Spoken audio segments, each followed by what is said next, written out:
Itoophiyaa fi Masriin yoom wal waraanan? Tibbana Doonaald Tiraamp waraana Itoophiyaa fi Masrii gidduutti deemuuf jedhee anatu dhaabe jedhanii ture.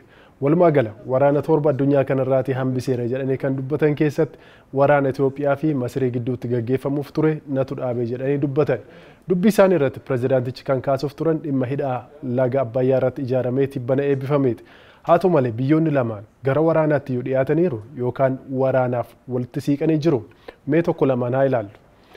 Yeroo darbe waggoota lamaan darban keessa Masriin ergama nagaa kabachiisaa Somaaliyaa keessatti waraana kunan bobbaasaa jette. Somaaliyaan yeroo waraanaan daakamaa turte keessa guyyaa tokkoyyuu Masriin waraana ishee achitti bobbaastee Alshabaabiin waraantee hin beektu.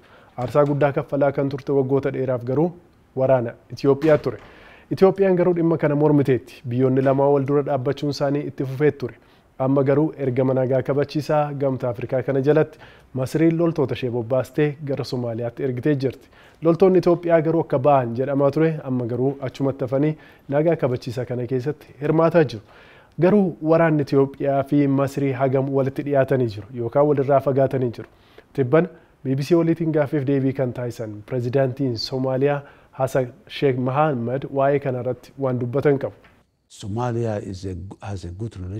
Somaaliyaan biyyoota lameen waliin hariiroo gaarii qabdi. Masriin waan itti Itoophiyaa jeeqtuuf, Itoophiyaanis sababa itti loltoota Masrii Somaaliyaa keessa jiran dubbii barbaadduuf yookiin loluu barbaadduuf hin jiru. Nuyi waraana nuuf fineerra. Waraana haaraa dachee Somaaliyaa irratti arguun barbaannu. Waraanni ergamaa dachee keenya irratti hin gaggeeffamu. Kanas hin eeyyamnu kan jedhan Pirezidaanti Hassan Itoophiyaa wajjiniitiin amma michummaa gaarii kan qaban fakkaatu. Dubbiin garuu jalqaba akkas ture. Itoophiyaa fi Masriin dhimma hidhaa guddicha Abbayyaa irratti yeroo wal dhabaa turan Itoophiyaan dabalataan ulaa galaana argachuuf Somaaliilaand wajjin walii galtee mallatteessitee ture. Kun Somaaliyaa mufachiiseera. Carraa kanatti fayyadamuun ture. Masriin Somaaliyaa wajjiniitiin hariiroo gaarii uumuu kan isheen barbaadde. Kunis ta'ee jira. Walii galtee waraanaas walii mallatteessanii jiru. Eertiraayyuu dabalatee jechuudha. Yeroo kana carraan Masriin argatte immoo ergama nagaa kabachiisaa gamtaa Afrikaa keessatti loltoota ishee bobbaasuu ture. Kun immoo gara daangaa Itoophiyaatti akka isheen dhiyaattuuf carraa kan kennuuf ture. Haa ta'u malee wal dhabdeen Somaaliyaa fi Itoophiyaa dhimma ulaa galaanaa wajjiniitiin wal qabatu jaarsummaa Tarkiitiin furameera. Waliigaltichi inumaayyuu Itoophiyaan ulaa galaanaa akka argattu kan ishee taasisudha jedhamee ture. Mariin itti fufinsaan gaggeeffamaa tures ni jira. Egaa hariiroon Itoophiyaa fi Somaaliyaa amma haala gaariirra jira. Kan Itoophiyaa fi kan Masrii garuu eebba hidhaa Abbayyaa booda garamitti akka deemu walumaan kan ilaallu ta'a. Sababni isaa hidhichi bishaaniin guutamee xumuramee jira waanta ta'eef kana booddee Itoophiyaa irratti waan gochuu dandeessu Masriin homtuu hin jiru jedhanii xiinxaltoonnis dubbataa turan. Amma waa'ee waraana biyyoota lamaanii gaafa kaasan Pirezidaanti Hassan bakki waraanni Itoophiyaa buufatanii fi bakki waraanni Masrii buufatan kiiloomeetira 100 walirraa fagaata. Kanaaf carraa isaan ittiin wal loluuf qabaniyyuu homtuu hin jiru jedhanii jiru Pirezidaanti Hassan. Itoophiyaan Somaaliyaa keessatti hidhattoota Alshabaab waggoota dheeraaf waraanaa turteetti. Dhiyeenya kanas ittuma fuftee jirti.